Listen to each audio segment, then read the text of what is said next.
So we thought it would be useful to go through some short, medium, and long examples of how to use space, both space for your work and space for yourself.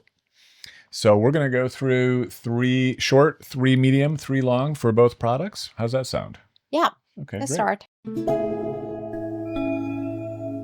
So one quick way that I love to do with space for yourself is to just pick a card randomly in the reality check deck, this deck. Or if you own the latest version of Space for Yourself, it is this prompt card. And pick one card. For example, which parts do you want to include next time you are with someone special? And just answer it. For example, for me, I would want to show more of my inner child to my special somebody the next time I meet them. And I just keep that in mind and do it and see what happens. Yeah, Yeah. that's a great fast one. Another fast one that I really like to do that is to just pick one card from either Space for Work or Space for Yourself and just bring it along with me through the day as a focus. So sometimes I'll have one of these cards just leaning up against my computer. I might have it in a book that I'm reading. I might have it on the refrigerator. There's all kinds of ways to just have it out in the environment as a fast reminder that, hey, this is either who I want to be in charge today, who I want to remember as far as, okay, this part might come up, this crew member might come up in the situations that I'm in today. Whatever the reminder is, just have it in your environment. I usually bring the curious. She's my current CEO of my inner company. And I just bring that with her. Bring her with me every day to remind me that this is my CEO.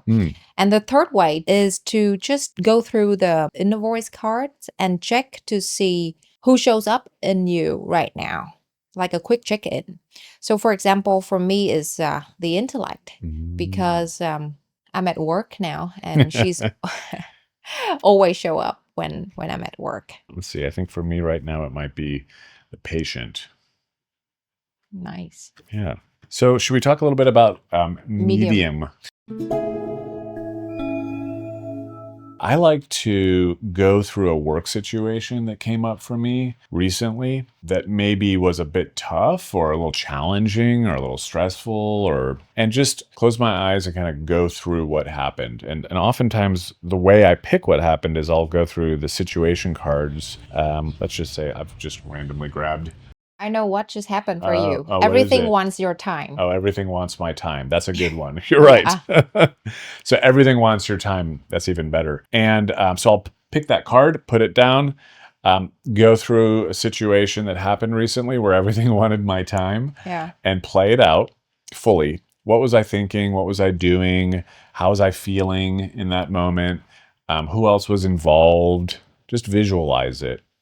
And then I'll flip the card over. And on the back of the card, I mean, each one of those cards is like an instruction book. So it'll tell me how to go through it again, really in a different way.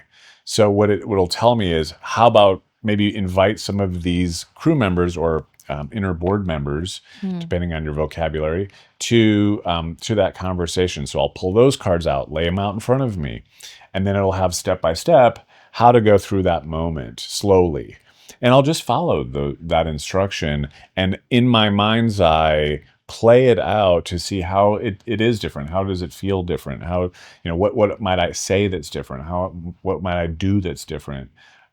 Based on going through those instructions. And something about playing it out the first way and then playing it out the second way, it gives your mind a vision. You're basically training your mind to realize there's these other ways of being in those spaces. So I really love doing that as a practice. And the second way to do the medium length exercise, actually this thing I learned from a coaching client. She does that. I usually spend a lot of time working with this, but she has like a 5-minute meeting with her crew. So for example, I would choose the topic that I really care about now, which is my health condition. And I go through the deck and see who's involved in this matter. And it's the procrastinator, the lazy, so 2 of them, and me at the witness. And I will have a quick 5 to 10 minutes meeting with them, asking them what's been on their mind? What do they think about my health condition? And listen to them. And then I will use the journal to take notes after the meeting Yeah. or something insightful that I understand from them, and just finish the meeting within 10 minutes. That reminds me of your interview thing that you do too. True. Another quick thing we can do is to pick the loudest part or a part that we're curious about and just do a quick interview with them. Just have them in front of you, thank them for showing up, ask them what's been on your mind. What do you think about this matter? What do you want me to know? And then say things out loud as that part. Or if you are a big fan of journaling, do that with your journal, and it might take up 15 to 20 minutes maximum to listen to one part and what they have to say. There's some pages in the journal actually that allow you to do that very exercise. In our board meetings or crew meetings, those are fantastic. We have a whole huge how to do those in our masterclass, and we welcome you to go check that out.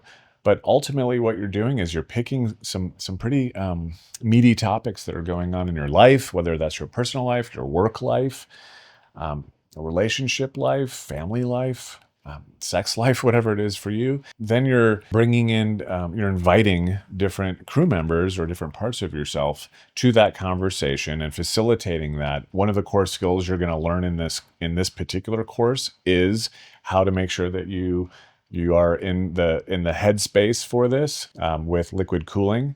And so just facilitating that conversation, out loud or written around that topic and getting the different parts of you to chime in. And that can take, depending on who you invite, half an hour or an hour. For me, I love doing these in morning walks and doing them for about an hour. Another long exercise you can do, which is super powerful and my favorite one, is to bring a part of you to life or visualizing a part.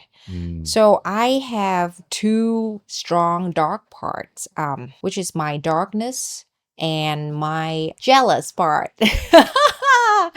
What I did was I first gave them names, personal names that I can remember.